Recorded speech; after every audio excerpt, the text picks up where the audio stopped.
Picture this, a truck so massive it makes a house look small, tires taller than a grown man, a total weight exceeding 100 tons, and not a single road in sight. This wasn't a fever dream. In 1957, French engineers actually built it. Meet the Berliet T100, one of the largest land vehicles ever to turn a wheel. But here's the question nobody asks. Why? What problem on this Earth was so colossal it demanded a machine of this scale? The answer lies deep in the scorching heart of the Sahara Desert, and the story is far more extraordinary than you'd expect. The 1950s brought a gold rush to North Africa, except the gold was oil. Beneath the brutal sands of the Sahara lay vast reserves of crude, and the race to extract them was on. But there was a brutal catch: no roads, no infrastructure, and terrain that swallowed conventional vehicles whole. Standard trucks? Useless. The loads were too heavy, the distances too vast, the heat too punishing. Berliet, the legendary French manufacturer, saw the problem differently. Rather than ask, what truck can handle this, they asked, what if we built something that's never existed before? The T100 wasn't a truck adapted for the desert. It was a machine conceived by the desert, a self-sufficient, ultra-heavy mobile platform that could operate in total isolation, hundreds of miles from the nearest repair shop or paved surface. The line between truck and heavy industrial machinery didn't just blur, it disappeared entirely.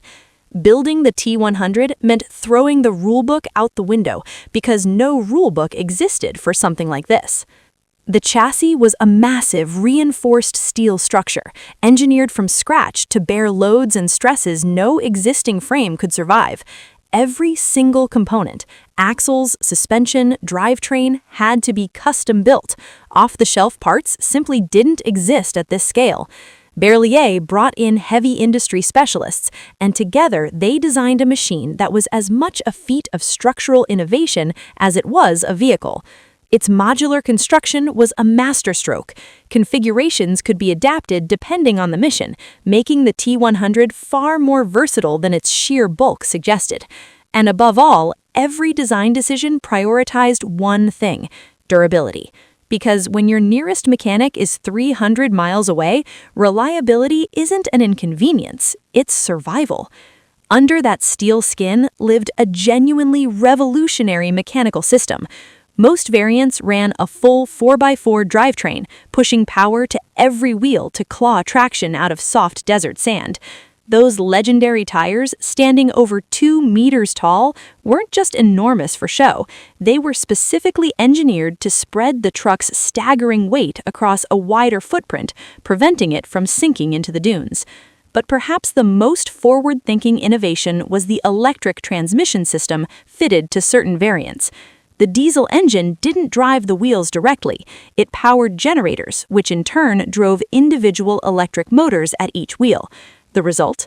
Smoother, more precise torque delivery and dramatically improved reliability under crushing loads. It was a concept decades ahead of its time, and one you'll recognize in today's most advanced heavy machinery. Advanced hydraulic steering managed what would otherwise be an impossible vehicle to direct, while a purpose-built suspension system absorbed the relentless punishment of uneven desert terrain. Together, these systems pushed the boundaries of what mechanical engineering could achieve on land. Powering it all was a Cummins V12 diesel engine, producing around 600 horsepower, a figure that sounds modest today, but in the 1950s represented enormous mechanical might, especially tasked with moving a vehicle that could carry over 50 tons of payload. Top speed was never the point. The T100 moved with the deliberate, unstoppable pace of a machine that doesn't need to hurry, because nothing else could do what it was doing. Later variants explored alternative powertrains and drive configurations, extending the T100's operational life and proving it could evolve alongside the demands placed on it. Reliability, above all, was the mandate. A breakdown in the Sahara wasn't an inconvenience, it was potentially catastrophic. The T100 made no apologies for its appearance. This was a machine built to work, not to impress at an auto show. but function at this scale creates its own kind of awe.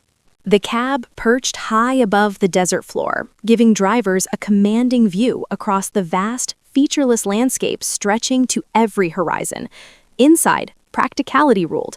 Purposeful controls, ergonomic instrumentation, and seating built for endurance rather than comfort.